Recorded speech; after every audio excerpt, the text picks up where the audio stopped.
नमस्कार, मैं हूं प्रज्ञा मिश्रा और आप देख रहे हैं प्रज्ञा का पन्ना।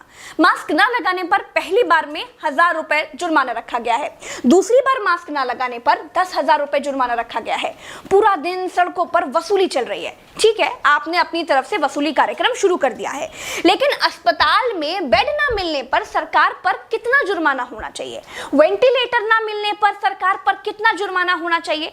कोरोना टेस्ट न होने पर सरकार पर कितना जुर्माना होना चाहिए? शमशान में मुर्दा जलाने के लिए लकड़ियां न होने पर सरकार पर कितना जुर्माना होना चाहिए? शमशानों में दिन दिन भर मुर्दा जलाने की वेटिंग के लिए सरकार पर कितना जुर्माना होना चाहिए?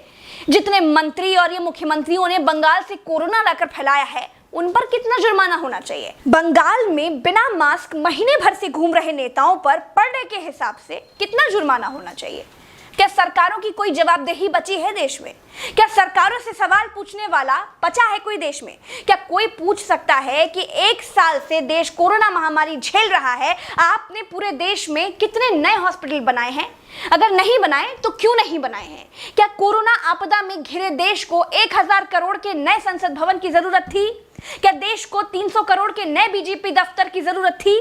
क्या देश को तत्काल 1100 करोड़ के राम मंदिर की आवश्यकता थी?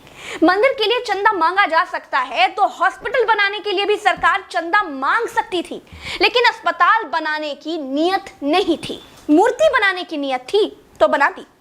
सरकारों ने अस्पताल नहीं बनवाए। क्या इस देश की पब्लिक सरकारों पर कोई जुर्माना लगाएगी? क्या कोरोना आपदा में देश को कुंभ सजाने की आवश्यकता थी?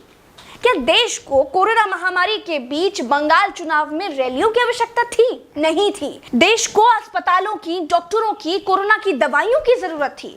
कुछ दवाइयां बनाई भी तो वाहवाही के चक्कर में विदेश भेज दी। आधे अधूरे टीकाकरण में देश अभी अटका हुआ है। और ये कैसा टीका बनाया है जिसे लगाने के बाद भी कोरोना हुआ जा रहा है? क्या कोई सवाल पूछेगा?